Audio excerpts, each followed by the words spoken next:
Don't get off until you hit the ninth floor. No exceptions. But my interview is on the fifth, I replied. I'll only say this one more time. Don't get off until you hit the ninth.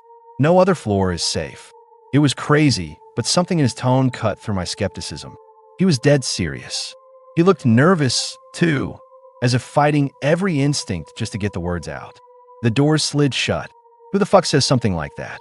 My hand hovered over the button for the fifth floor, a flicker of anxiety stopping me. I shook it off and pressed it. The guy was probably just a nutcase.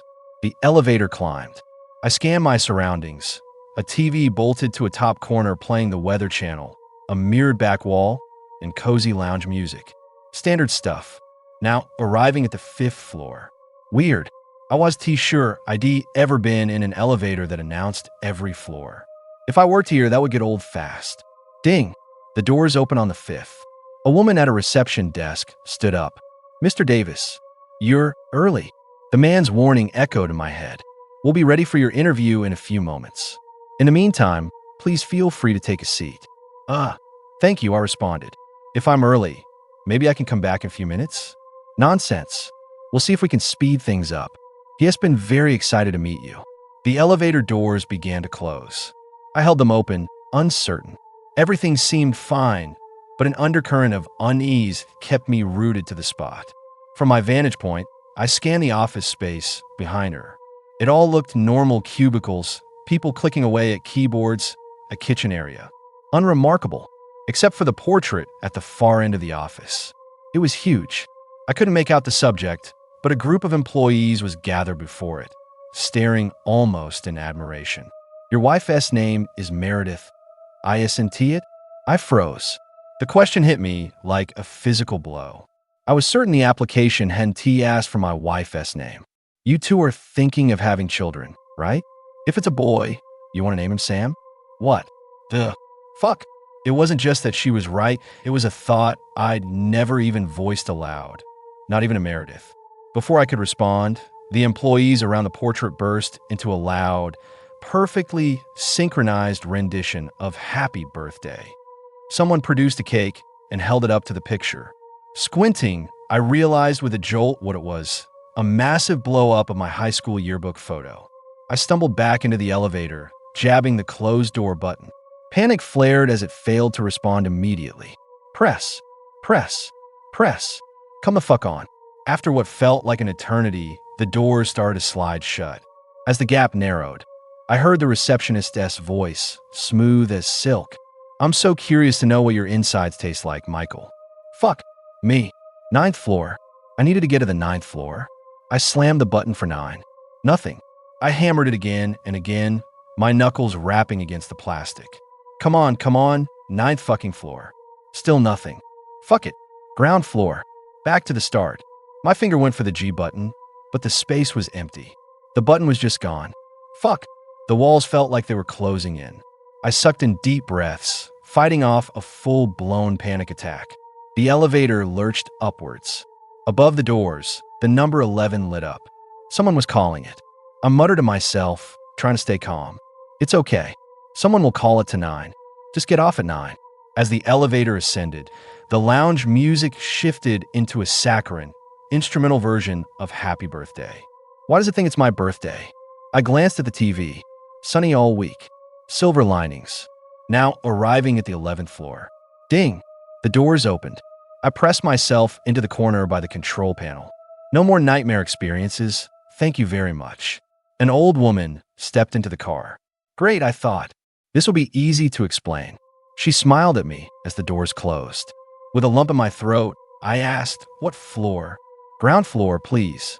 I'm sorry, ma'am, but that button is missing. Maybe we could wait for someone to call us to the 9th floor? 9th? No, I think I'll just go to the 2nd floor instead. She moved to press the button. Ma'am, I don't think it'd be safe to. I have plenty of friends on the 2nd floor. It'll be fine. And she pressed it. I didn't want to corner an old woman in a haunted elevator, but I had to try again. I know this sounds strange, but I have it on good authority that the 2nd floor isn't safe. I strongly recommend we wait for the 9th. She smiled, a knowing, placid expression. Dear, it will be all right. I like to take every opportunity I'm given. It's a shame you turned yours down. I know the folks on 5 were very disappointed. I shrank back into the corner. In the mirror, her reflection was wrong, her features twisted and ghastly, her eyes hollow pits. Now, arriving at the second floor, the doors opened. She smiled at me again, then exited. I peeked around the doorframe. The second floor was damp and ancient, more like a cave than an office. A low rumble vibrated through the floor. A man in an impeccably tailored suit stepped forward, holding the doors open. "Getting off here, champ? I heard 5 wanted you. I think we can make you a better offer." "I'm good." "You sure, bud? The salary is $800,000 an hour." "I'm good." "I'm kidding, bud. The salary is we remove your eyes so you don't have to see him." The world went pitch black. The rumble intensified, vibrating in my skull. The man in the suit grabbed my collar, yanking me toward the darkness. I clawed at the doorframe, my fingers slipping. Fuck! Fuck! I kicked and headbutt, breaking his grip for a split second. I slammed the closed door button, and miraculously, the doors slid shut instantly. I tried the 9th floor button again. Still dead. I pressed 8. Anything to get away from this hellhole. A loud banging started on the door as the elevator took off, like an aggressive knock. Bang! Bang! Bang! As the floor numbers climbed 3, 4, 5, the banging continued, just as loud. What the fuck? 6, 7, it didn't subside. Now, arriving at the 8th floor, I stabbed the button for the 23rd floor. As we slowed, I mashed the closed door button, forcing them shut just as they began to open. The metal of the doors began to dent inward from the force of the blows. The elevator continued its ascent. 9, 10, 11. The banging softened. 14, 15. And softened. 19, 20, 21. And disappeared. Now, arriving at the 23rd floor. It was gone. Thank fucking God. I exhaled, feeling like I narrowly avoided disaster. The doors opened. I scanned a new floor and my blood ran cold. It looked just like the ground floor. The lobby. Was I free? A man stood not far from the door. He looked familiar, but I couldn't place him. "Hey man," he said. It was him, the guy from the beginning. "Hey, it's over, man. You got out," he told me. A wave of relief washed over me, but I fought it down. "But you said the 9th floor was the only safe one, right?" "That was a trick. You followed your gut, and you were right." 23rd floor. The real safe floor. "You can step out now." I didn't move. "There is someone here who really wants to see you." I couldn't move. My feet were lead. "He wants to give you a job. He thinks you're going to be great." "Why the fuck can't I move?" "He is in the other room." "I'm going to fetch him, okay? All you have to do is look at him. It'll feel a bit weird at first, but then it'll all be okay. It's a permanent position. Great benefits. Fully on-site, but hey, no better birthday present than new job, right?" I stared at the floor, forcing the words out. "It's not my fucking birthday." As he left to fetch whoever, he called back, "Relax. No cursing on the job. We're a family here." It felt like I could only move a centimeter at a time, a true snail-esque pace. I inched my finger toward the closed door button. Footsteps. He was coming back. With every fiber of my being, I pushed. I hit the button. The doors closed, and I collapsed, free from the invisible force that had held me. "I'll let you two talk more on the elevator," I heard him say from the other side. "What?" Instinctively, I looked around. The elevator was empty, just as it had always been. A long exhale shuddered out of me. I was done. At this point, death seemed preferable to whatever this was. As I considered my hopeless situation, I noticed the button for the 9th floor was now glowing an ominous crimson red. Before I could process it, my phone rang. The screen read, "Meredith." I answered.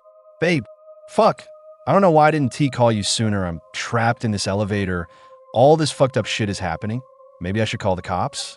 "Fuck Hun, don't go to the 9th floor." "What? Wait, how do you even?" "It's a trick, honey. You have to trust me." The man from before was lying. "It's not safe. None of this has been safe. How do you know what is happening? You just need to trust me, hun." I paused, my heart hammering. "So what do you want me to do?" A demonic rasp answered, tearing through the speaker. "Go to your interview." I hung up and, in a blind panic, mashed the 9th floor button. The elevator began to rise. Even with the call ended, a muffled, demonic chant emanated from my phone. Go to your interview. Go to your interview. I ripped the phone from my pocket and flung it to the floor, stomping on it until the warped sound died with a final crackle. Suddenly, the elevator began to shake violently. It shot upwards, accelerating at an impossible speed, as if the ninth floor was now miles below me. It was a runaway amusement park ride, loose and dangerous, flinging me up as if I were falling toward the sky. But I pressed 9. I screamed into the empty space. It didn't matter. Now arriving at the 41st floor. God, what the fuck? The velocity threw me to my knees. Now arriving at the 90th floor. The panel didn't even have buttons that went past 52. Now arriving at the 141st floor. Fuck. Now arriving at the 230th floor. Now arriving at the 401st floor. I felt like I was inside a bullet. The pleasant, automated voice deepened with every floor we passed. Now arriving at the 840th floor. The voice was a demonic croak now. Now arriving at somewhere nice. A sudden, jarring halt. The elevator stopped, but the doors remained closed. The floor indicator was blank. As I sat there, the sounds of hell bled through the doors. Low grunts of pain, the crackle of fire, a discordant hymn. Is this it? Is this where I get off? Before I could decide, a soft tapping came from the other side of the door. A voice, small and thin, drifted through the metal. Do you want to trade? I found my own voice for reasons I didn't understand. What do you mean? What if you stay on this floor forever and I get to go home? I think I'm good, but I really want to go home. It sounded like a child. Fucking hell. I'm sorry, kid, I managed. It's okay. An awkward silence stretched between us. He told me he wants to wish you a happy birthday. The kid said. I think he has got it wrong. Today isn't my birthday. It is, he responded. It's the first day of your new life. Your birthday. He wanted to look at the TV. What? I looked up at the corner TV, hoping for the one constant in this cursed trip, the weather. Instead, it showed grainy CCTV footage of the very elevator I was in. A live feed. Except on the screen, I was lying on the floor, looking up with a wide, ecstatic smile. And on the ceiling above me, something was looking down. Him. The lights went out. The elevator plummeted. I closed my eyes and screamed for dear fucking life. I waited for the impact. For my demise. Here it comes. Here it fucking comes. I'm not ready. I'm not ready at all. Now arriving at the 9th floor. Ding. The doors opened. Wait, what? 9th floor? I peeked out. Another reception desk. Is this really the... A voice cut through my thoughts. You coming out or what? You fucking moron? I got my feet. The feeling, the distrust, the anxiety, my fear, intuition was gone. I felt light. Fuck it. I stepped out onto the floor and approached the counter. The receptionist handed me a plastic disc. It was an elevator button. For the ground floor, she said. Single use only. I took it and walked back to the elevator. I turned to face her. Can I take the stairs? She shook her head. If you didn't like the elevator, you're really not going to like the stairs. Fair enough. I got back in. I said a silent prayer as I pushed the button into its empty slot on the panel. It clicked perfectly into place. I pressed it. The elevator descended in a smooth, silent ride. Now arriving at the ground floor. Ding! As I stepped out, I noticed the ground floor button was missing again. Strange. I didn't linger on it.